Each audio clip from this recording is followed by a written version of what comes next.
जमीन को देख के रो रहे हैं, मैया जाने में मारो। बोल तो सके ना ने कभी, बस आए ऊं करें। आहा, ठाकुर जी की ऐसी लीला। लाला 1 वर्ष के है गए। श्री गर्गाचार्य जी महाराज गोकुल में नामकरण संस्कार के लिए पधारे।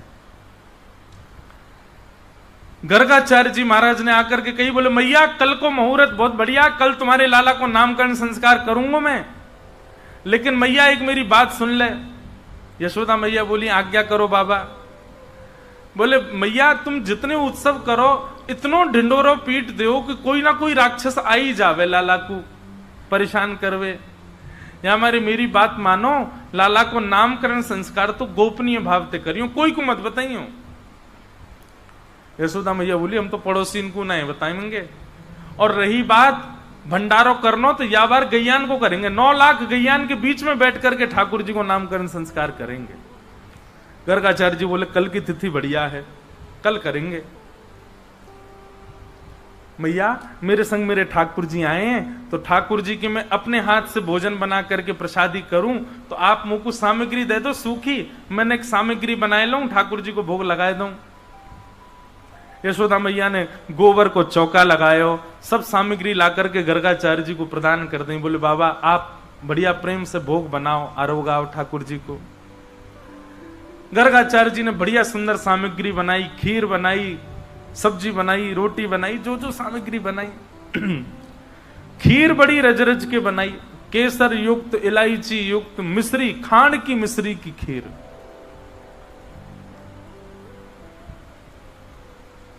ऐसी सुंदर खीर बनाई कि महाराज भीतर नंद भवन में क्रीड़ा कर रहे ठाकुर जी को सुगंधी आए गई।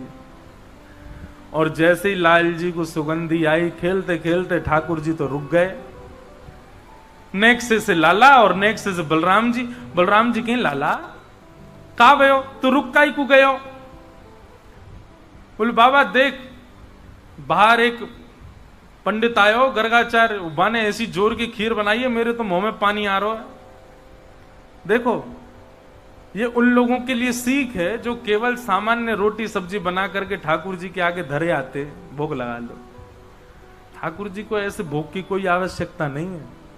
ठाकुर जी के लिए प्रसादी ऐसी बनाओ कि महाराज काउदना रसोई घर में बनाते बनाते पीछे देखो तो खिड़की में दिख जाए ठाकुर जी झांकते हुए, कहा बना रहे हो भैया, ऐसी जोर की सुगंधी आ रही है मुंह। जिस भोजन की सुगंधी और रस से मानव नहीं रीझा, उससे ठाकुर जी कैसे रीझेंगे। और एक और बात,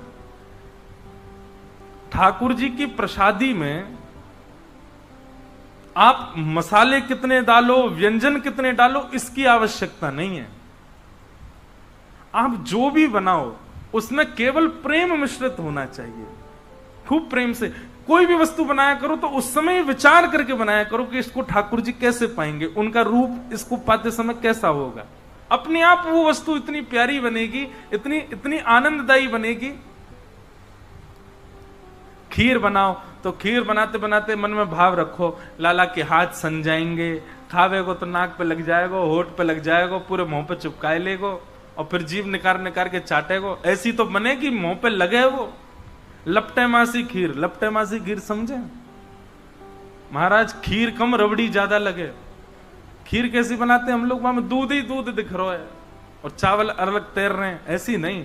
ऐसी खीर बने कि महाराज दूध गाढ़ा रह जाए और चम्मच से उठाओ तो ऐसी बिल्कुल लगे कि हाँ रबड़ी जैसी है। और वहां को रंग कैसा हो, केसरिया जैसा रंग हो, मुंह में पानी आगो दिखे सबन के हैं। लाला को आगे होगा, बोले जल्दी आज मुझे पवा भैया आके। ऐसी खीर बने महाराज, ऐसी सामग्री बने, ठाकुर जी आनंद में आ जाएं। हमारे ब्रजमंडल में दाऊ दादा का स्थान है, दाऊ जी। इतनी छोटी छोटी पूड़ी बनती है वहां पे। क्यों? बोले शाम को समय है गो, दाऊ दादा भांग घोट घाट के बैठे हैं। अब भांग घोट के बैठे हैं तो पूड़ी तोड़ेंगे तो श्रम है जाएगा, तो इतनी छोटी पूड़ी है कि सब्जी में लगाओ सीधी खा जाओ, पूरी पूरी पूड़ी। ऐसे भाव, इन भावों से भोग जब निर्माण होता है तब ठाकुर जी उसको स्वीकार करते हैं। ठाकुर जी के लिए प्रसादी बड़े भाव से बनाओ। श्री गर्गाचार्य जी ने खीर बनाई, ठाकुर जी के तो मुंह में पानी आ गयो।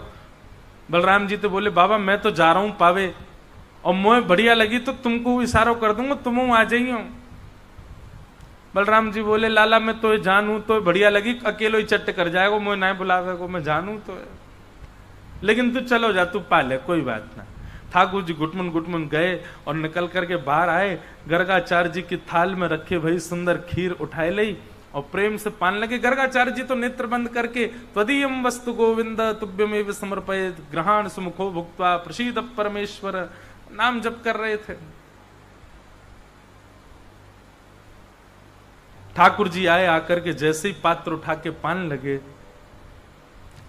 गर्गाचार्य जी ने नेत्र खोल करके सामने थाल की ओर देखा तो खीर की पात्र गायब वहां से।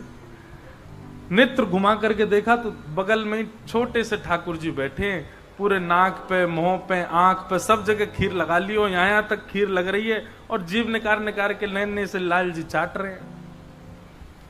पहले तो हंसे, अरे यशोदा देख तेरो लाला तो भूखो दिखे, अरे देख मेरे गोपाल जी की, मेरे ठाकुर जी की भोग प्रसादी खीर खा गए हो।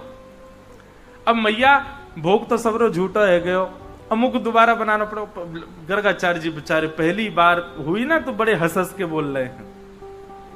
मैया आई बाबा क्षमा कर दियो, लाला चंचल है बड़ो, मैया को अभी अंदर कर आऊं। ठाकुर जी को उठा करके भीतर कर आई, फिर से गोबर चौका लगायो, फिर से सामग्री दई, गर्गाचार्य जी ने फिर से सामग्री बनाई।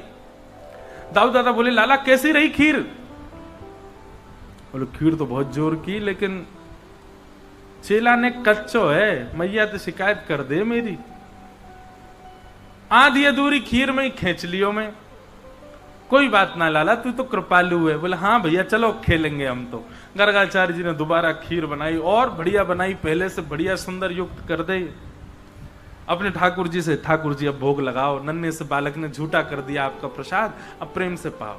त्वदीयम वस्तु गोविंद तुभ्यमेव समर्पयेत्। ठाकुर जी भीतर खेलते खेलते फिर रुक गए। बलराम जी बोले काबे लाला? बोले अब की बार तो पहले तो जोर की बनाइए खीर। बोले लाला बार बार मत जावे, शिकायत कर देगो। बोले कहा करेगी मैया ने, एक आध थप्पड़ी तो मारेगी लेकिन मुंह तो मीठा हो जाएगा। अच्छा ठाकुर जी की भोग में एक चीज समझो, ठाकुर जी को जब भी प्रसाद धराओ ना, मिष्ठान जो है वो ठाकुर जी के आगे रखो। जैसे थाली रखते हो आप, उसमें मिष्ठान वाला जो स्थान है उसका अंग जो वो जो भाव है वो ठाकुर जी के सामने होना चाहिए, और जो सब्जी दाल आदि ये सब ये एक तरफ होने चाहिए। ठाकुर जी प्रारंभ करते हैं पहले मीठे थे, मीठो ही पामे सबसे पहले। ठाकुर जी गुटमुन गुटमुन चल के आए, गर्गाचार्य जी नेत्र बंद करके बैठे, भोग में तो खीर को पात्र उठा लियो, अब की बार पायो, आहा इतना स्वाद। ठाकुर जी प्रेम प्रेम से पान लगे, खूब प्रेम से सुंदर स्वीकार कर रहे हैं। आपको पता है ठाकुर जी को पंचामृत स्नान पसंद क्यों है? ये दूध घी दही शक्कर शहद इन सबसे स्नान प्रिय क्यों है ठाकुर जी को? पहले घी से नवाओ, पहले दूध से नवाओ, फिर दही से नवाओ, फिर घी से नवाओ, इन सबसे अलग नवाओ, फिर अंत में पंचामृत एक संग नवाओ। तो ऐसा वर्णन आता है कि जब ठाकुर जी का पंचामृत अभिषेक होता है तो बीच बीच में ठाकुर जी जीभ निकाल के भोग भी लगा लेते हैं, तो ठाकुर जी का पेट भी भर जाता है, स्नान भी हो जाता है। तो ठाकुर जी को पंचामृत बहुत प्रिय है, पंचामृत स्नान। इसलिए कभी जब, और अभी तो शीतकाल का समय है, शीतकाल के समय तो महाराज सुगंधित और मीठा मीठा जल बनाओ, लेकिन चीनी का नहीं, मिश्री का, और वो भी ऐसा हो जो घुल गई हो, ठाकुर जी को कहीं लगे नहीं। उसमें इलायची हो, उसमें सुंदर सौंफ पड़ी हो, सुंदर केसर पड़ी हो जल में, और बढ़िया उसमें मिश्री पड़ी हो, पूरी घुल जाए, तब ठाकुर जी को उससे स्नान कराओ। तो ठाकुर जी प्रेम से पाते भी रहते हैं, स्नान भी कर लेते हैं। तो ठाकुर जी ने खीर पाई, गर्गाचार्य जी ने नेत्र खोले और जैसी देखे अब की बार खीर का पात्र नहीं मिला, बगल में ठाकुर जी बैठ के पा रहे हैं। गर्गाचार्य जी को अब तो क्रोध आ गया, बोले यशोदा अरे मैया देख तेरे लाला ने कहा कियो, मेरे ठाकुर जी को पहले वो भोग झूठो कर दियो, फिर तो भोग झूठो कर दियो। मैया अगर तेरे मन में नाए हो तो मुझे बता दे, मैं कहीं और जाके भोग लगा लूंगा, मेरे ठाकुर जी इतना लंबा सफर करके आए, भूखे प्यासे बैठे बेचारे, ये तेरो लाला भोगी ना लगान दे रो। यशोदा मैया आई, बोले बाबा क्षमा कर दो। बोले ना ना, तेरो लाला कछु औरन ते ज्यादा चंचल है ना, एक मैया बुरो मत मानियो। यशोदा मैया बोली बाबा मो तो या बात की बड़ी शांति है कि खीर ही खा रहा है, नहीं जे तो शालिग्राम जी को गुलाब जामुन समझ के खा जाए। या को शालिग्राम भगवान, हमारे नंद बाबा तो अपने शालिग्राम की सेवा करके और ऊपर टांड पे धर के जामे कि कहीं लाला के हाथ ना पड़ जाए। क्यों? बोले एक दिन लाला ऐसो गाल फुला करके और गैयान के पीछे घूम रहा, और नंद बाबा ढूंढे मेरे ठाकुर जी कहां गए, ठाकुर जी कहां गए, पता चली लाला चूस रहो मुंह में धर के। क्यों? बोले शहद ते स्नान करे या लगी जय जय मीठो है गए होगो, सोई खागो। ऐसो लाला है ये तो बाबा, बड़ी कृपा है ठाकुर जी की, केवल खीर खा रहो, नहीं तो तुम्हारे ठाकुर जी स्वाहा है जाते। बाबा अब आप चिंता मत करो, मैं लाला को कमरा में बंद कर दूंगी, आप जब तक भोग लगाओगे तब तक कमरा में रहेगो, आप प्रेम तो भोग लगाए लो। ठाकुर जी को पकड़ करके मैया ने कक्ष में बंद कर दियो। ठाकुर जी बैठ गए, 1 वर्ष के हैं लाला, और महाराज गुस्सा में भर गए। ठाकुर जी लाल पड़ गए चेहरा, और 1 वर्ष के बालक को गुस्सा आता है तो वो दुनिया का सबसे प्यारा बालक लगता है। ठाकुर जी के गाल लाल पड़ गए, और ठाकुर जी जंगला पे खड़े हैं पकड़ करके, और ऐसे देख रहे हैं गर्गाचार्य जी को। गर्गाचार्य जी भी देख रहे हैं, शैतान बालक अब आके दिखा। ठाकुर जी बोले दारी के भोग लगा, मैं आके बताऊं तो तेने अभी मेरा रूप ही तो नहीं देखो। अच्छा ठाकुर जी बोलते थोड़ी है, अभी बोलना जाने ही ना है, लेकिन मन ही मन सोच रहे हैं। गर्गाचार्य जी ने फिर से भोग बनाया, सब सामग्री बनाई। अब तो ठाकुर जी को चिड़ा चिड़ा करके मिश्री, अब की बार तो ज्यादा डाली है मैंने मिश्री, और मीठी होठ चिपक जाएंगे, ऐसी रबड़ी बनाई है। ठाकुर जी बोले नहीं, अगर मैंने तेरी खीर को भोग लगाया तो मेरा नाम भी कुंवर कन्हैया नहीं। बुला के दिखा। गर्गाचार्य जी ने जैसे खीर को भोग लगा करके महाराज अपने ठाकुर जी के सामने पधराए हो।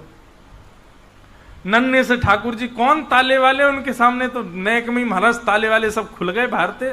ठाकुर जी ने किवाड़ खोली और घुटमुन चल करके गए, और सामने तक खीर उठाई और खीर लेकर के प्रेम से पान लगे।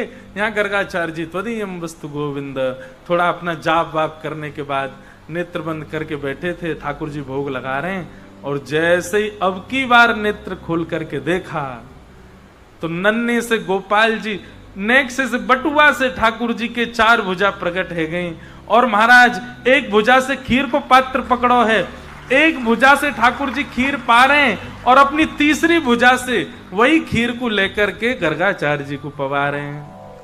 गर्गाचार्य जी ने जब चतुर्भुज रूप का दर्शन किया, गर्गाचार्य जी के नेत्र सजल हो गए, भगवान में आपके रूप को पहचान नहीं पाया।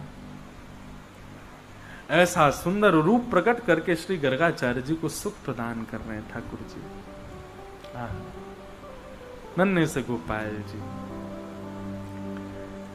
गर्गाचार्य जी को ठाकुर जी ने कह दिया, बोले हे गर्गाचार्य जी, हमने आपको अपने रूप का दर्शन इसलिए कराया कि आप यशोदा मैया को बताना नहीं कि मैं कौन हूं। मैं यहां यशोदा मैया और ब्रजवासीन को प्रेम पावे के काजे आया हूं, और यदि मैं ये बता दूंगा कि मैं साक्षात भगवान हूं तो ये स्वच्छंद प्रेम ना करेंगे मोते, ये बनावटी प्रेम करेंगे। फिर या हमारी मेरी प्रभुता छुपी रहन दियो, इनको मत बताइयो कि मैं साक्षात भगवान हूं। गर्गाचार्य जी ने प्रणाम कियो। अगले दिना लाला को नामकरण संस्कार भयो। सबसे पहले बलराम जी को नाम राम रखा गया, पर गर्गाचार्य जी बोले मैया आपके या बालक को नाम राम है, पर बल की अधिकता के कारण सब याकूब बलराम कह करके पुकारेंगे। बोलो बलराम जी महाराज की, बलभद्र भैया की। बलराम जी को नामकरण है गया। और जैसे ही ठाकुर जी की बारी आई, आह कि बहुनि संति नामानि रूपाणि च गुणच्यते गुणकर्मानुरूपाणि तान्यहं वेदनोऽस्मि। बहुनि संति नामानि रूपाणी सुतस्य च। हे मैया, आपके लाला के बहुत सारे नाम होंगे, गुण कर्म के अनुसार अलग अलग नाम होंगे। मैया बोली, बाबा इतने सारे नाम काहे को धर रहे है, एक ही नाम बता दे, मैं कैसे बुलाऊंगी अपने लाला है। बोले मैया ठीक है, आपके लाला का नाम रखता हूं, ये कभी शुक्ल वर्ण का था, कभी रक्त वर्ण का था, कभी किसी किसी वर्ण का था, इस बार ये कृष्ण वर्ण का बन के आया है, या मारे मैं आपके लाला को नाम कृष्ण रखूं। बोलो बाल कृष्ण लाल की। ठाकुर जी का नाम कृष्ण रखा गया। भगवान को नामकरण संस्कार रह गयो। अब तो ठाकुर जी नेक नेक और बड़े है रहे। यशोदा मैया उंगली पकड़ करके चलवानो सिखावे, ताल बजावे तो ठाकुर जी नाचवे लग जावे, और जैसे ठाकुर जी नृत्य करें यशोदा मैया करताल बजा करके आनंदित हो जाए। आहा।